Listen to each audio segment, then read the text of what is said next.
महाराष्ट्र के किसानों के लिए आई है हैरत की सबसे बड़ी खबर। राज्य सरकार ने ऐलान किया है कि अगले साल 30 जून से पहले किसानों का कर्ज माफ कर दिया जाएगा।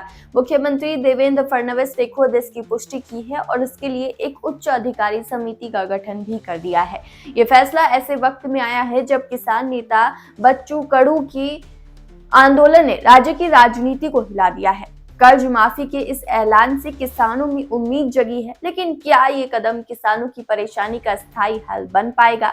यही बड़ा सवाल है। महाराष्ट्र सरकार ने किसानों को दी है एक बड़ी सौगात। मुख्यमंत्री देवेंद्र फडणवीस ने घोषणा की है कि 30 जून 2026 तक राज्य के किसानों की कर्ज माफी पूरी कर ली जाएगी।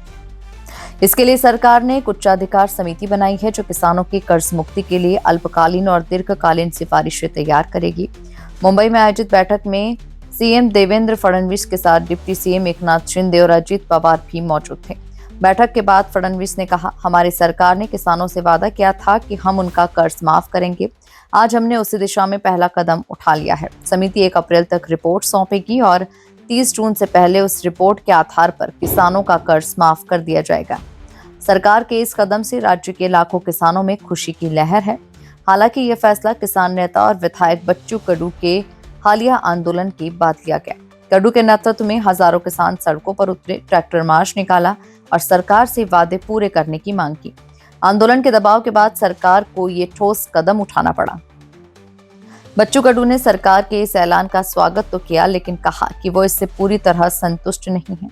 उनका कहना है कि सरकार को सिर्फ रिपोर्ट बनाने तक सीमित नहीं रहना चाहिए, बल्कि कर्ज माफी को जल्द अमल में लाना चाहिए। सरकार की बनाई समिति की अध्यक्षता मुख्यमंत्री के प्रमुख आर्थिक सलाहकार और मित्रा समूह के सीईओ प्रवीण परदेशी करेंगे। इस समिति में महसूल, वित्त, कृषि, सहकार और विपणन विभागों के अपर मुख्य सचिवों के अलावा महाराष्ट्र राज्य सहकारी बैंक और बैंक ऑफ महाराष्ट्र के प्रतिनिधि भी शामिल हैं। समिति को 6 महीनों में रिपोर्ट सौंपने के आदेश दिए गए।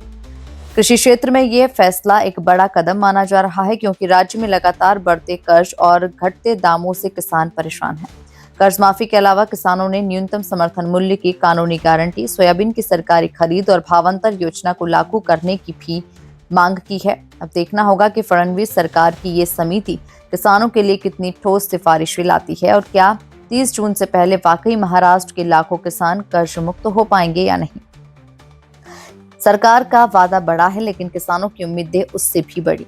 अगर ये कर्ज माफी समय और पारदर्शी तरीके से लागू हुई तो ये महाराष्ट्र के ग्रामीण अर्थव्यवस्था के लिए गेम चेंजर साबित हो सकती है। अगर आप भी किसानों के मुद्दों पर सरकार के हर फैसले की सच्चाई जानना चाहते हैं तो चैनल को सब्सक्राइब करें और बेल आइकन दबाना न भूलें, ताकि हर बड़ी खबर सबसे पहले पहुंचे आप तक।